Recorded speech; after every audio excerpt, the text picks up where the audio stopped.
Hoje, 2 de junho de 2023, vamos abrir os nossos trabalhos desta noite com a prece habitual de abertura.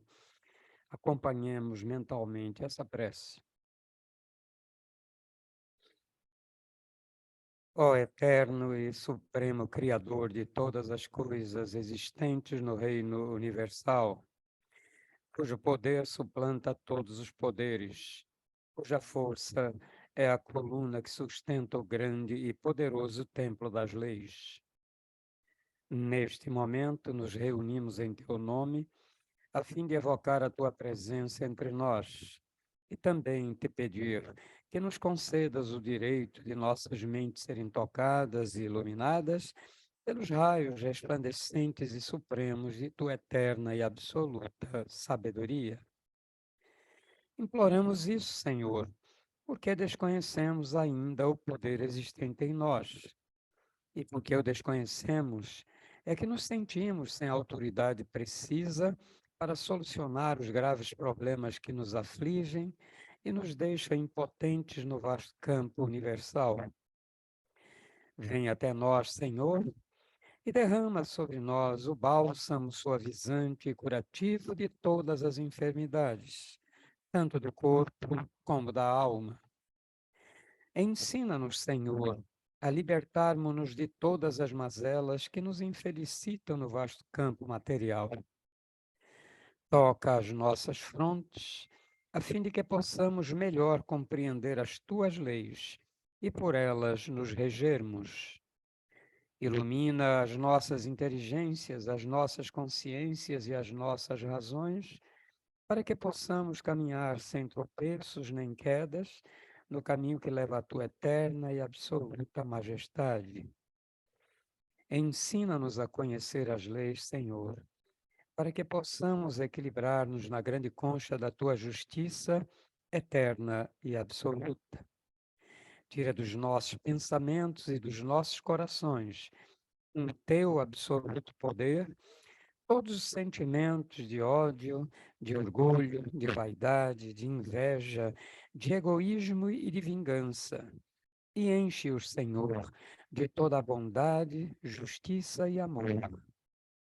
Ó Supremo Criador Universal, vem até nós neste momento em que estamos reunidos em teu santo nome e conduzi-nos, Senhor, pelo verdadeiro caminho do bem, para que, futuramente, as nossas almas, buriladas pelas leis, escoimadas pelos direitos morais, possam atingir, através da longa jornada das encarnações, ao teu reino de paz, de harmonia, de amor, de verdade e de justiça.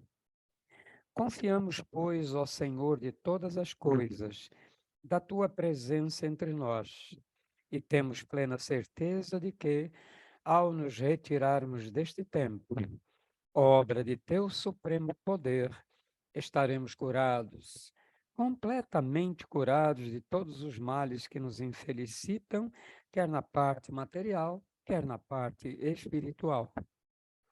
E como confiamos na tua presença entre nós, Senhor, a ti agradecemos com os corações limpos e os pensamentos puros a graça que nos concedestes. Pedimos, pois, mais uma vez a ti, ó Senhor, que nos conduzas ao teu soberano reino de sabedoria, de força e de amor, onde impera a sublime e eterna perfeição. E assim seja. E assim, em nome de Deus, o grande arquiteto do universo, estão abertos os trabalhos virtuais da loja exotérica cebedista O Trevo Sagrado, subordinado ao culto secreto da Ordem Maçônica do Grande Círculo Branco, invocando neste momento a presença de nossos mentores espirituais e da diretoria espiritual e astral desta loja, bem como os nossos guias, protetores de todos os presentes, para que deem cobertura aos nossos trabalhos. E assim também na parte material, os nossos trabalhos estão abertos. Que é a última da série de homeopatia, que o nosso irmão Ageu já fez conosco, 5, hoje é a sexta, né? Então, hoje ele vai apresentar alguns casos clínicos para que a gente entenda melhor como funciona a homeopatia. Meu querido irmão, a palavra é sua. Abre seu áudio. Tá ok, meu amigo.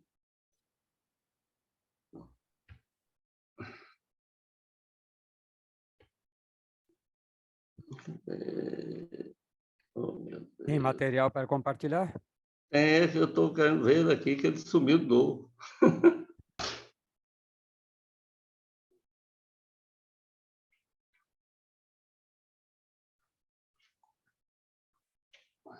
Então, pronto. Boa noite a todos, né?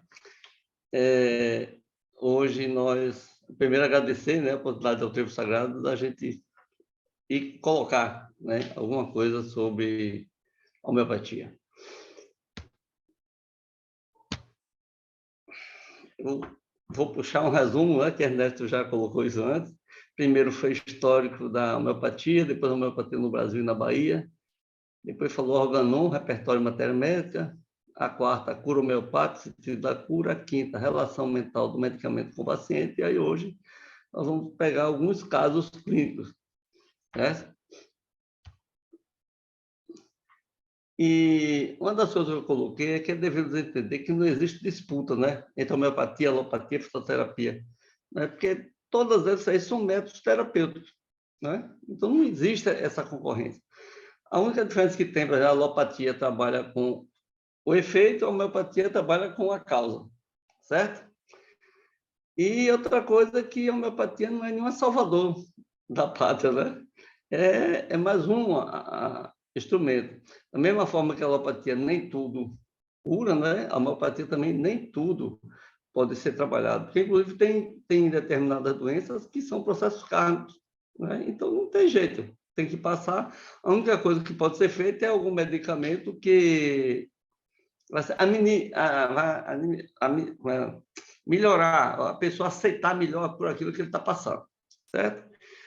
Agora, eu coloquei dois aforismos, né, do repertório, ou do organon, que, inclusive, uma das coisas que Donato falou na palestra passada, né, que é sobre o médico.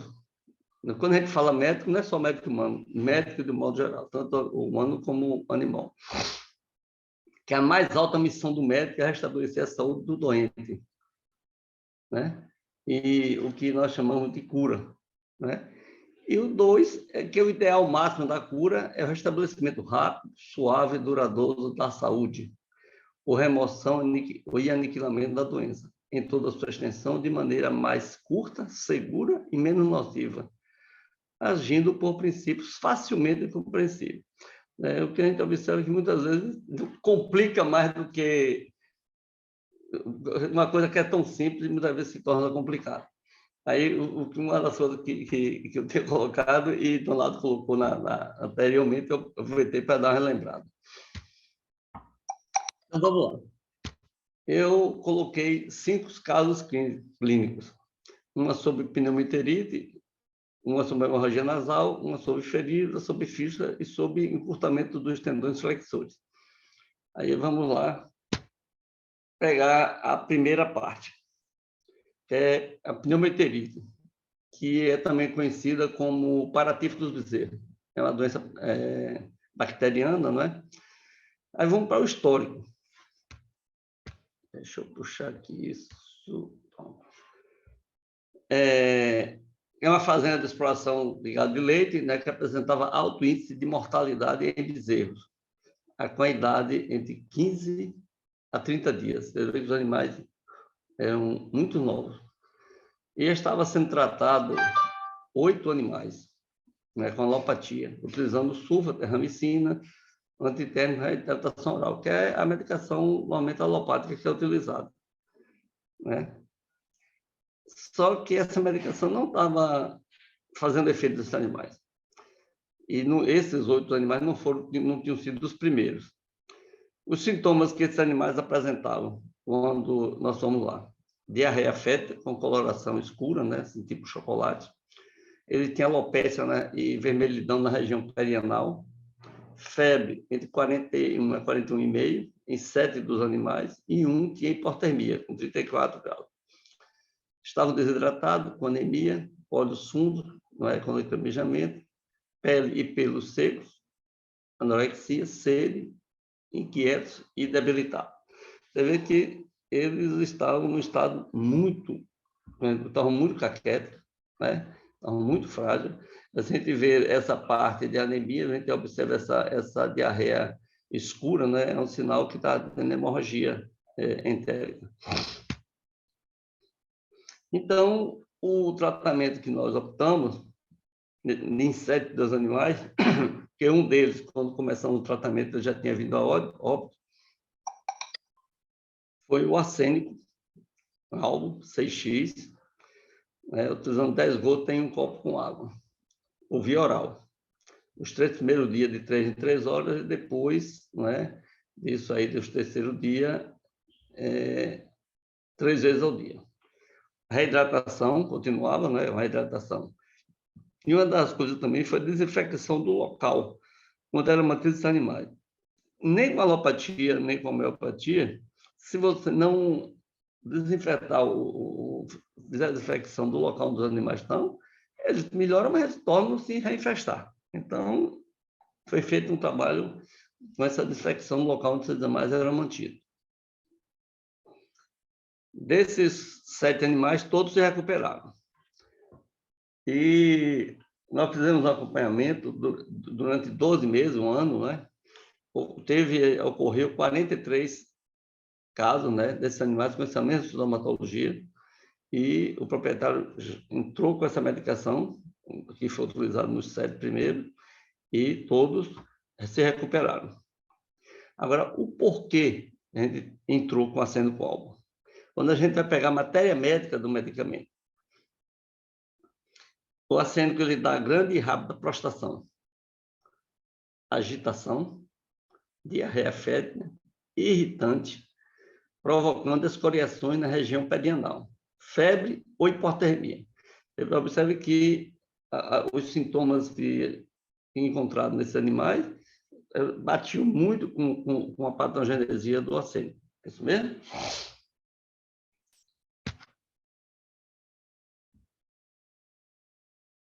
Outro animal, aí já é o segundo caso, foi a hemorragia nasal. No histórico, era uma égua, né, manga larga, ela tem um temperamento muito agitado, que após uma gripe apresentou hemorragia nasal.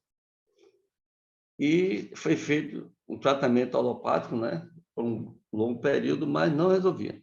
A hemorragia, ela cessava um pouco, depois qualquer esforço que esse animal fazia, né, ela retornava. Quando você tem na próxima quadro, que é o sintoma, ele tinha um corrimento nasal que, após qualquer esforço, né, se transformava em hemorragia, com sangue vermelho vivo, né, que agravava, né, quanto mais ele fazia esforço, mais essa hemorragia se agravava. E nós entramos com as medicações de IPECA e fósforo. 10 gotas, né, um copo com água, né, durante 3 vezes ao dia, e do fósforo durante 2 vezes ao dia. Aí, vamos observar na patogenesia. E outra coisa, o animal foi recuperado. Ele recuperou, e depois ele começou a voltar ao trabalho, que ele não podia vir trabalhar, né, porque toda vez que trabalhava, fazia esforço e vinha hemorragia. E se recuperou totalmente, não teve mais nada. Agora, o porquê dessa medicação? IPECA. Ela dá hemorragia com sangue vermelho brilhante. Tem agravação pelo movimento. Coriza e epistaxe. Então, a gente observa que a IPECA já cobre uma grande parte daqueles sintomas apresentados.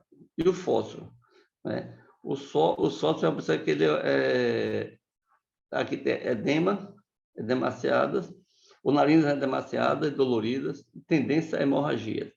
E uma das características do fósforo também, que eu não coloquei aí, que ele é muito explosivo. Tudo dele é rápido. E esse animal era dessa forma. Era muito agitado, qualquer coisa ele estourava fácil.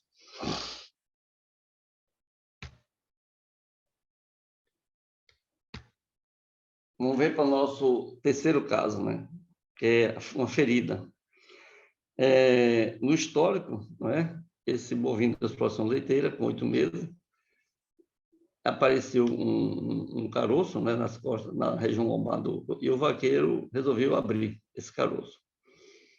E ela se transformou em uma ferida que já tinha algum tempo que não cicatrizava, estava sendo tratado com antibiótico anti-inflamatório há mais de 15 dias e não tinha resultado. O animal não se recuperou, né?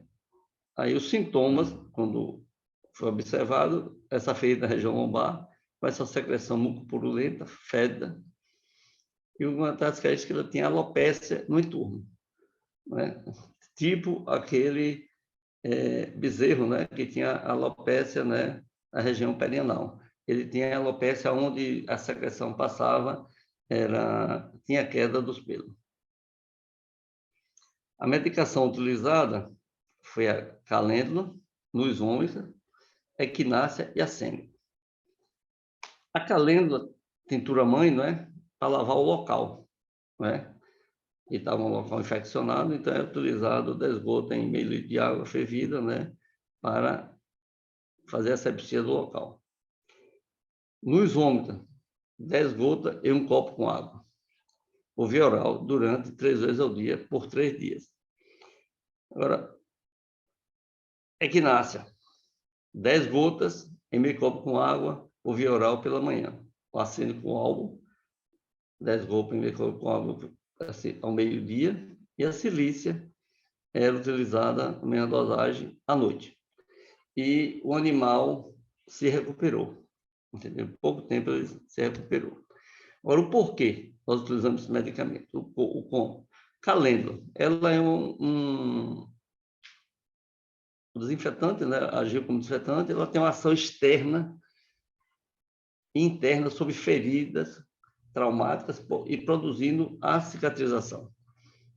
É por isso que eu utilizei a calêndula tintura mãe para desinfectar o local. Luz ômica. Esse animal já vinha sendo tratado há algum tempo com antibiótico e anti-inflamatório. A luz ômica entrou como foi para utilizar para neutralizar os efeitos do medicamento tomado anteriormente. Principalmente os anti-inflamatórios, porque os anti-inflamatórios bloqueiam, né, a medicação homeopática. Muitas vezes bloqueiam. Tem que limpar, assim, limpar o organismo do paciente para que a medicação, a outra, faça efeito. Aí vem a equinácea. O que é que tem na patogenesia da equinácea? Ela age sobre ela provoca infecções com sepsemia, todas as infecções cutâneas que apresentam um estado grave, né? Então, ela não é uma infecção simples, ela se agrava muito, entendeu? Acênico álbum age sobre todo tipo de doença infecciosa e tem secreções excoriantes. Repare que a secreção que acontecia, ele tinha alopécia, né? Em torno onde escorria o líquido que exudava da ferida. Então, ela tem essa secreção excoriante. Silícia. Ele provoca esgotamento físico, né? Agora, o que pega mais é que ele tem qualquer ferimento que supure. E em fístulas persistentes, onde tem aquelas fístulas, feridas de difícil cicatrização, é uma das medicações que a gente utiliza, é a silícia.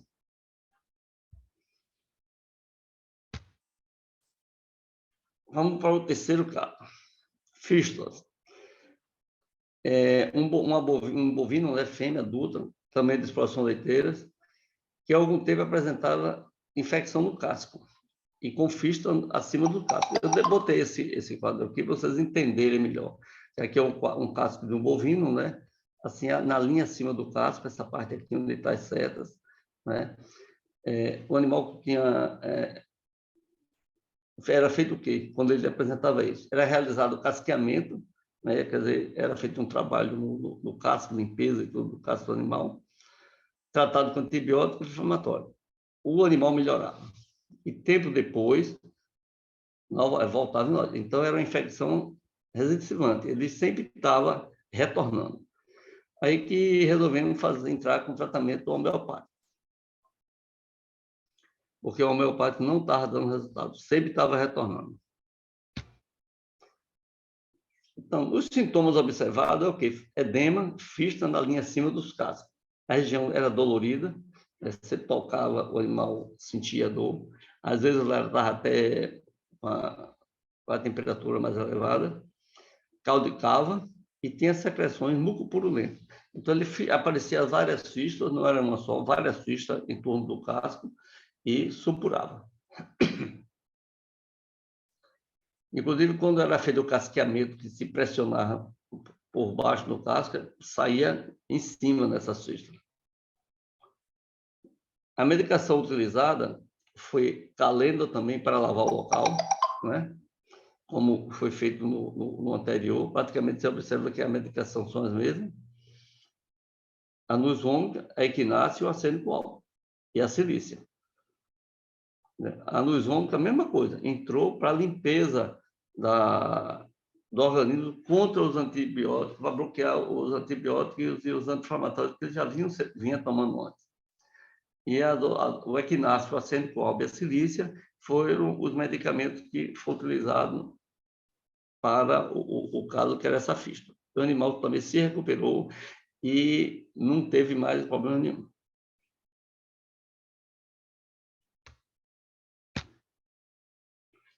Agora, o nosso último caso, que é esse encurtamento dos tendões flexores em equinos. É um equino da raça brasileira de hipismo, né? Que, segundo o gerente da propriedade, ele chamou de emboletamento.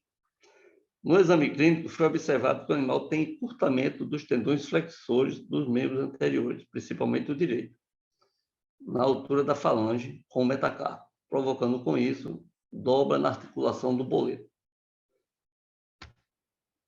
Eu coloquei aqui a parte do esqueleto de um cavalo para que vocês entendam melhor. Quando a gente fala boleto, metacarpo, assim, na pessoa sabe de agora no cavalo muitas vezes fica meio perdido. Normalmente essa parte onde tem aqui metacarpo, o pessoal pensa que é a canela, diz que é a canela do animal, mas não é. Isso aí já é uma parte do dedo do animal. Certo? Você vê que o rádio está aqui nessa parte, né? A unha, o rádio, aí você vê o metacarpo, articulação do boleto, nessa articulação aqui, que o tendão que tem aqui por trás, que puxa, ele encurta e faz dobrar essa parte aqui. Vou ter que vocês entenderem melhor. Antes que eu fosse na propriedade, eu não estava, inclusive, na região, para que tem um bocado de tempo, né? Isso foi em 95, tá aqui. Um outro veterinário foi lá, eu tirei fora o nome da pessoa, né, que não interessava colocar aí. E o diagnóstico que ele deu foi esse, né? Que ele fala que é encurtamento dos tendões flexores dos membros anteriores, causando emboletamento. E a recomendação dele era que fosse encaminhada para a Escola de Medicina Veterinária para que fosse feita cirurgia, porque normalmente o tratamento que é feito é um tratamento cirúrgico, né? Aí eu botei aqui esse quadro clínico, normalmente é chamado de emboletamento, né, que o animal apresentava também escoriações e edema na articulação do boleto, pelo motivo de estar se locomovendo, fazendo apoio nesse referido local. Aí que a gente observa, naquela ficha que eu tinha dito antes do animal, era um animal da raça brasileira de hipismo, cavalo de salto. E quando se faz a cirurgia, o que é que acontece? Expõe o ligamento, né, aqueles tendões, e se faz um raspado, né, para ter um alongamento dessas fibras. Né, alongamento, aí o animal, para tentar que ele volte a ter a posição normal. Só que animal de salto, eu fiquei pensando, será que esse animal que vai 600, 700 quilos, em um salto, será que esse ligamento, depois que eu fizer essa cirurgia, ia aguentar o peso dele? Né? Aí eu fiz a proposta ao proprietário que fizesse o trabalho de primeiro fazer o tratamento com a homeopatia. Onde tem colocado aqui, né? Aqui o animal de salto e né, o tratamento existia a possibilidade de rompimento durante o esporte, certo? Na época, você vê que foi recomendada a escola de veterinária, você só tinha a escola para fazer essa cirurgia. Hoje em dia, aqui na região metropolitana de Salvador, nós temos, além da escola, nós temos 2 hospitais que só trabalham com equídeo. E observando, tem umas fotos para você ver aqui o que acontecia, como é que está vendo aqui? A dobra aqui. Ele não conseguia pisar normal, certo? Ficava torto. E essa região aqui é que começou, ele estava começando a pisar com essa parte. E chegou até a ferir, né?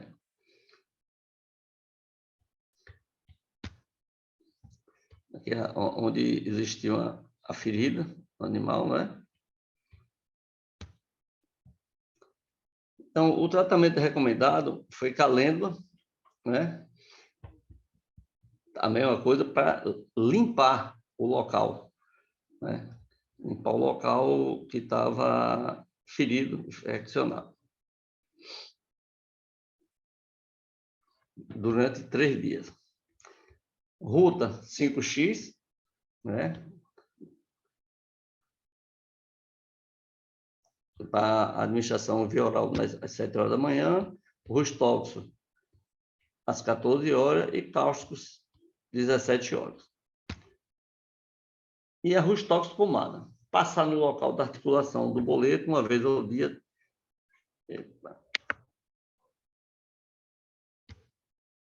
Uma vez ao dia e fazer um enfaixamento. Outra coisa.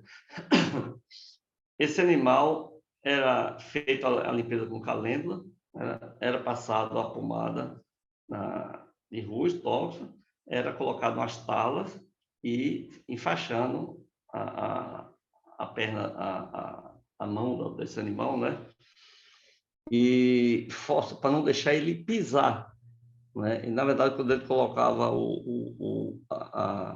a tala, ela passava da perna do animal, do casco, e ele pisava com a ponta da tala para não haver não machucar o local, senão ele não dava para se recuperar. E aqui nós temos um acompanhamento, né, que foi feito. Você vê, no dia 12, começou a ser medicado, né? Ruta, Rustóxo, né? Toda a medicação. No dia 5, no dia 12, o animal já pisava melhor com a ponta dos cascos. Que é aquela foto lá que o animal pisava com a ponta dos cascos. Antes ele não pisava nem com a ponta do casco, mas já estava pisando com a ponta dos cascos.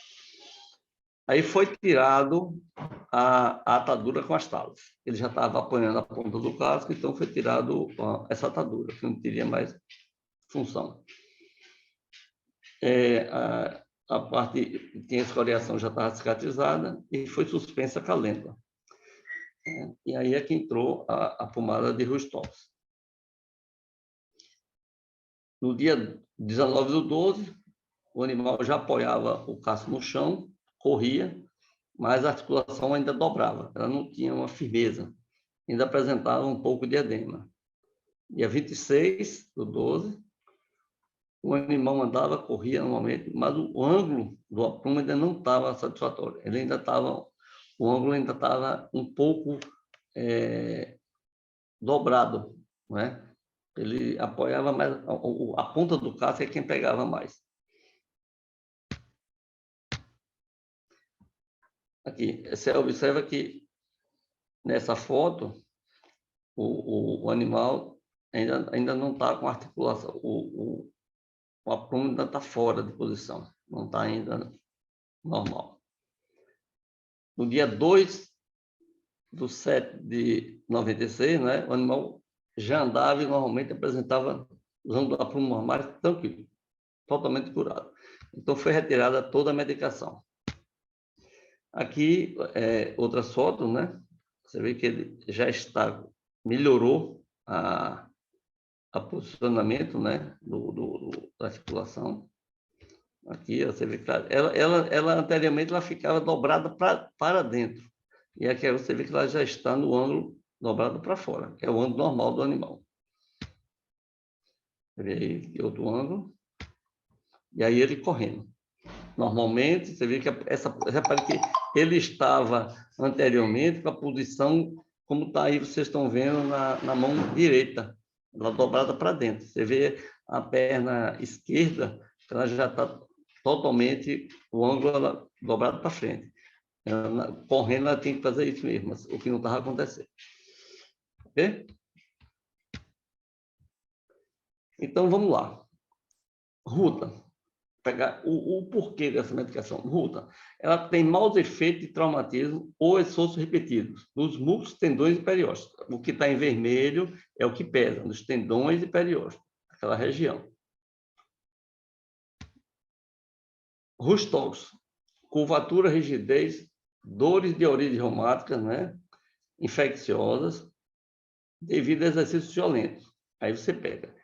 Agitação física mental, dores nos tendões, ligamentos periarticulares, né? E atinge o tecido fibroso e periarticular. Toda aquela região onde tem a articulação. Foi na articulação do boleto, né? Cáustico. O cáustico é o que pesou mais para esse caso. A gente observa em vermelho aqui, letra toda maiúscula, ele provoca encurtamento dos tendões, entendeu? O que acometeu esse animal logo no início, encurtamento dos tendões. Dá repuxamento e por isso provoca esse encurtamento. E gratidão a todos vocês. Agora estou à disposição aí para a palavra para o nosso presidente.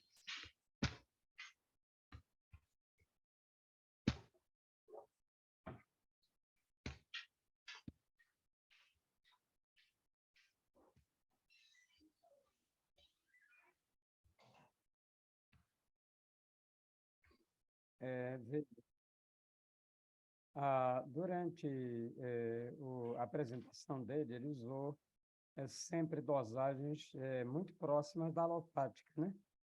5x significa que é apenas uma diluição decimal. E TM, que é a tintura máter, direto. Então, para o ser humano, dificilmente a gente usa o X, só em alguns casos. Eu mesmo já usei para controlar a pressão alta, eu tive de usar medicação com 10x, né? Mas, normalmente, para o ser humano, que tem proporcionalmente um peso muito menor do que o animal, né? Então, realmente, as diluições são maiores. Mas é interessante também a gente destacar logo que sempre a homeopatia foi combatida como se não desse resultados, que era mais problema de placebo. E depois que foram apresentados esses casos de uso em animais, aí se destruiu essa hipótese, né? Porque, na realidade, no animal, nada pode fazer efeito placebo. Ele não tem vontade própria, não tem capacidade de ser intuído ou ser iludido, né? Então, depois que esses dados foram apresentados em congressos médicos, foi que aí passaram, então, a utilizar. A medicina em geral passou a reconhecer a homeopatia também como uma forma de medicação especializada, e daí então eles passaram a não aceitar mais que leigos, ou seja, aqueles que fizeram seus cursos de homeopatia, mas não eram médicos, passaram a não poder medicar. No caso de Ageu pode medicar porque ele é veterinário, então ele usa nos animais. E outros não conseguem mais fazer, ou quando fazem sem dar a prescrição para não virem a ser processados. Mas vocês veem nos animais como o resultado é rápido, que era outra coisa também que o pessoal dizia, que a homeopatia era muito lenta, não precisava muita paciência para fazer. Não, depende da escolha certa da medicação, da dose, que o efeito é bem rápido. Você veja animais como rapidamente foram curados de doenças que normalmente evoluiriam para ser mortos, né? Para serem executados, porque não haveria condição de cura. Então, só essa palhinha primeiro para já deixar o pessoal ir se alimentando para fazer as perguntas. Então, agora, Ernesto, hein? em cima do que você colocou aí, você observa, a TM, a TM só foi trabalhada com a calêndula, foi para desinfectar o local, né? Agora, as outras medicações eram 5, 6x nessa faixa, porque era o efeito, você tem que trabalhar mais assim na parte física. Então, quando você trabalha mais na parte física, você pega uma dinamização mais baixa, né? À medida que você vai aumentando a dinamização, você vai pegando mais o mental, a parte mais superior. Não é isso mesmo? Isso. E outra coisa que você falou sobre a parte que é lenta, né? Porque uma das coisas, assim, doenças agudas, a ação é rápida. Doenças crônicas, a ação é mais lenta. É como se você tivesse aquele antigo DVD não, aquela fita, né, que você via filme, aquela fita cassete, você tem de rebobinar. É como se você rebobinasse todos aqueles sintomas. Uma da prova que está se recuperando é aparecer sintomas antigos, quer dizer, é sinal que você está assim, dando ré naqueles sintomas que você tinha. É isso aí. Ok. Então, vamos fazer o encerramento dessa parte dos trabalhos, para depois, então, abrirmos o espaço para as perguntas. Vamos elevar os nossos pensamentos a Deus, o grande arquiteto do universo, dizendo-lhe: nós te agradecemos, ó Senhor, Criador e Dominador de todas as coisas, por teres atendido ao nosso chamado e derramado sobre nós o teu bálsamo suavizante e curativo de todas as enfermidades. Enchestes o nosso ser de teu santo poder e de tua eterna sabedoria. Conservai-a em nós, Senhor, e sempre nos façais dignos dela, até o dia de nossa eterna perfeição. Que assim seja. Assim seja. E assim, em nome de Deus Todo-Poderoso, o grande arquiteto do universo, está encerrada a sessão virtual da Loja Esotérica CBDista do Trevo Sagrado, subordinado ao culto secreto da Ordem Maçônica do Grande Círculo Branco, agradecendo aos nossos mentores espirituais, a diretoria espiritual e astral desta loja, e pedindo aos nossos guias protetores a assistência permanente conosco até que nós terminemos os nossos trabalhos.